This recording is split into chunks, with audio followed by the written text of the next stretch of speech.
Welcome to our channel where we explore the unknown and unravel the mysteries of the past. Today we take a closer look at the Elfbered swords, a series of medieval weapons and technology that have puzzled experts for centuries. These swords, made a type of steel known as crucible steel, were not supposed to exist in the time they were made. Join us as we delve into the history and technology behind these mysterious artifacts and discover the secrets of the skilled blacksmiths who created them. The London Hammer. The London Hammer is an iron hammer that was found in a rock layer that is dated to be around 400 million years old. The hammer was discovered in London, Texas, United States, in 1936 by Max Hahn and his wife while they were on a walk. The hammer is made of iron and has a wooden handle, but has long since decayed. The hammer is about 8.25 inches, around 21 centimeters long, and weighs about 16 ounces, so around 0.6 kg. The hammer is unusual because it was found in a rock layer that is dated to be 400 million years old, which is far older than the age of human civilization. The rock layer in which the hammer was found is said to be from the Ordovician period, a geological time frame from about 485 to 443 million years ago. Some researchers believe that the hammer is a tool made by ancient humans, while others believe it's a natural artifact that was shaped by erosion. The London Hammer has been the subject of much debate and speculation among creationists, archaeologists, and geologists. Some argue that the hammer is evidence of an advanced civilization that existed long before the accepted history of human civilization.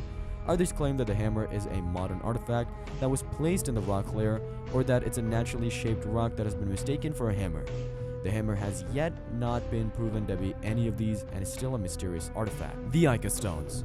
The Aika Stones are a collection of thousands of Andean stones that contain intricate carvings depicting a wide range of subjects, including advanced technology such as airplanes and open heart surgery that were not supposed to be existed in the time the carvings were made. The stones were allegedly discovered in the 1960s in the Aika region of Peru by a local farmer named Javier Cabrera. The carvings on the Aika Stones depict a wide range of subjects, including people with elongated skulls, dinosaurs, advanced technology, and intricate surgery. The stones also contain carvings of advanced technological devices such as airplanes, submarines, and telescopes, which were not supposed to be existed in the time the carvings were made.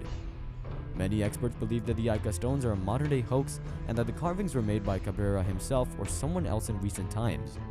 The main criticism against the authenticity of the Aika Stones is based on the fact that the stones are made of a type of andesite that's not found in the area where they were allegedly discovered, and also the carvings depict things that were not existed in the time they were supposed to be made. Despite these criticisms, some people continue to believe that the Aika Stones are genuine ancient artifacts and that they provide evidence of an advanced civilization that existed in the distant past. The Aika Stones continue to be a subject of debate and speculation among researchers and historians. The Dropa Stones.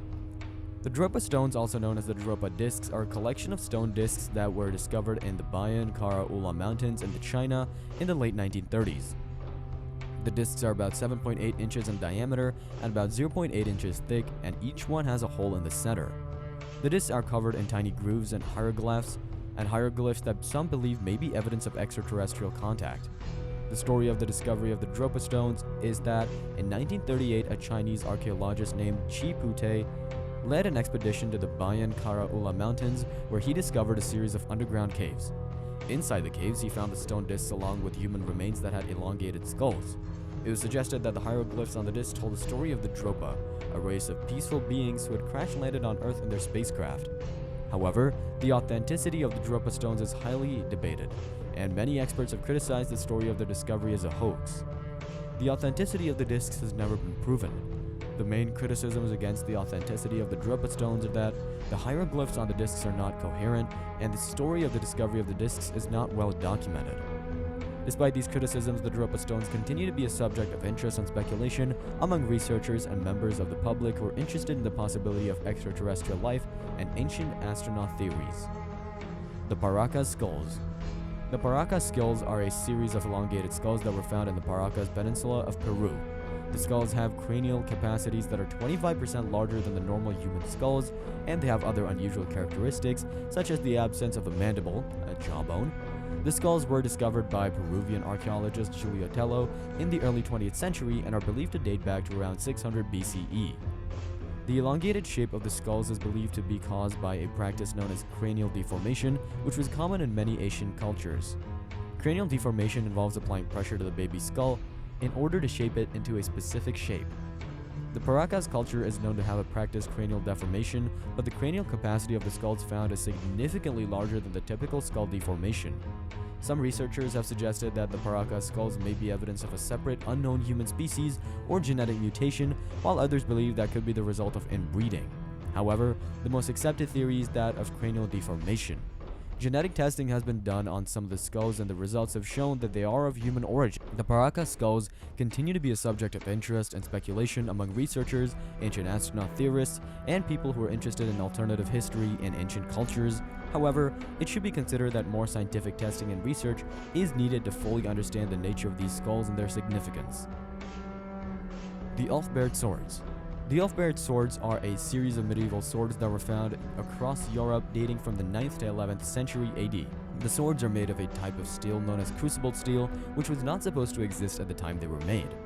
The swords are named after the inspiration of Elfbered, which appears on many of the swords.